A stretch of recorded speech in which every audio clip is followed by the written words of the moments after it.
नमस्कार, M S मराठीमध्ये आपल्या सर्वांचं स्वागत। मी नाथा सावंत। क्रांतीसूर्य महात्मा ज्योतिबा फुले यांची जयंती साजरी होत असताना सावतामाळी नगर या ठिकाणी जो आहे तो कमान उभा करण्यात आलेली आहे आणि या कमानेमुळे जे शहराची ओळख आहे, आपल्या गल्लीची ओळख असेल, हे ओळख या ठिकाणी केली जाते आणि प्रवेशद्वार मोठ्या स्वरूपात या ठिकाणी उभा करण्यात आलेला आहे।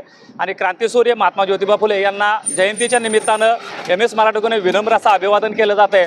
आणि 14 तारखेला डॉक्टर बाबासाहेब आंबेडकरांची पण जयंती येते। या अनुषंगाने दोन्ही जयंत्या सावतामाळी नगर या ठिकाणी जे उत्साही कार्यकर्ते आहेत, हे कार्यकर्ते मोठ्या स्वरूपामध्ये जयंती साजरी करणार आहेत आणि या ठिकाणी प्रवेशद्वार उभा केलेला आहे। या स्वागत कमान आहे ते आपण उभा केलेले आहे।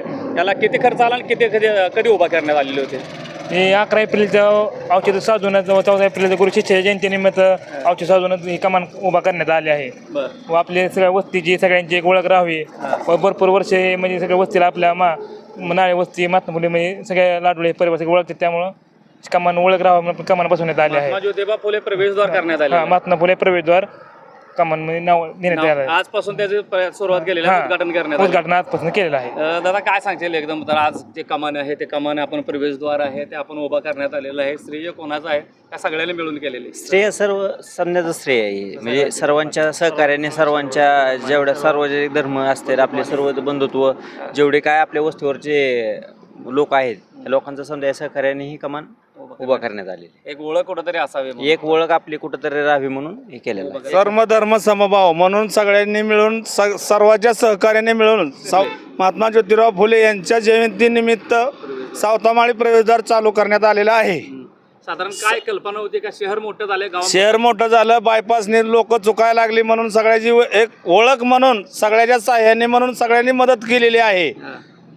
आजपासून सावतामाळी नगर म्हणून ओळख राहावी म्हणून महात्मा ज्योतिराव फुले प्रवेशद्वार गुगलला तरी टाकलं, एखाद्या गावात जर जायचं म्हणलं तरी नाळे वस्ती कुठली, दोन नाळे वस्ती म्हणले दोन कन्फ्युजन व्हायचं, एक वेणेगावचे व्हायचं आणि एक टेंभोनीचे, अशी ओळख असायची। परंतु कुठंतरी गुगलला जर आपण टाकलं तरी ह्या क्रांतीसूर्य महात्मा ज्योतिबा फुले प्रवेशद्वार जर टाकलं तरी आंधळा माणूस सुद्धा त्याला जर विचारलं तर ते सुद्धा येऊ शकेल। ह्या अनुषंगानेच यदा कदाचित हे प्रवेशद्वार या ठिकाणी उभा करण्यात आलेलं आहे आणि त्याचं उद्घाटन आज या सर्व कार्यकर्ते असतील की सहकार्यातून हे कमान सध्या तरी उभ्या करण्यात आलेले असून या कमानीकडे सर्वांचं जे लक्ष वेधलेलं असून एक ओळख कुठंतरी आमच्या या वस्तीवर असेल किंवा सावतामाळी नगरची ओळख कुठंतरी होईल या प्रवेशद्वाराच्या माध्यमातून। आणि जे येणारे आहे ज्यांना ओळख होणार नाही किंवा हे प्रवेशद्वार नेमकं कुठं आहे, सावतामाळी नगर कुठं आहे हे कळण्यासाठीच यदा कदाचित ही जे कमान आहे ती उभी करण्यात आलेली आहे। महात्मा ज्योतिबा फुले यांची एक जे जयंती आहे या अनुषंगाने प्रवेशद्वार आपण उभा करण्यात आलेला आहे। श्रेय कोणाचं आहे का सगळ्यांनी मिळून केलं? सार्वजनिक केलं आहे काम, सार्वजनिक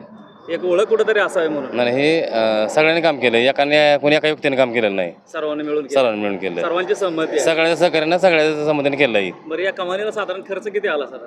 आता कारण पोर अजून बजेट काढलं नाही, काय असा अंदाज आहे तसं काय होईल तिला एक ओळख कुठेतरी आपली असावी नाही ओळख। आणि महापुरुषाचं नाव दिलं आपण, काय भारी वाटतं तुम्हाला? सगळ्यात आनंद वाटणार आहे की काय महापुरुषाची कमान जाणून गरज आहे।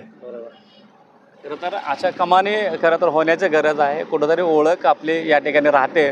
आपण ज्या गल्लीमध्ये राहतो, ज्या मोहल्ल्यामध्ये राहतो किंवा जे नाळे वस्ती आहे या ठिकाणी सावतामाळी नगर या म्हणून महात्मा फुले प्रवेशद्वार या ठिकाणी करण्यात आलं आहे। सर्व कार्यकर्ते आहेत यांना या ठिकाणी या जयंतीच्या निमित्तानं या ठिकाणी सर्व एकत्रित झालेलं आहे। समता बंधुता या ठिकाणी जपला जातो आणि कोणताही आमच्या वस्तीवरती किंवा इथं कुठलाही जातीभेद केला जात नाही। सर्व महापुरुषांच्या जयंती असतील त्या मोठ्या भक्तिभावाने उत्साहानं या ठिकाणी संपन्न केल्या जातात। मी कॅमेरामन संजीवनी आरबोळेसह Natha Sawant, M S Marathi news, Marathi माणसाचा मराठी चॅनल।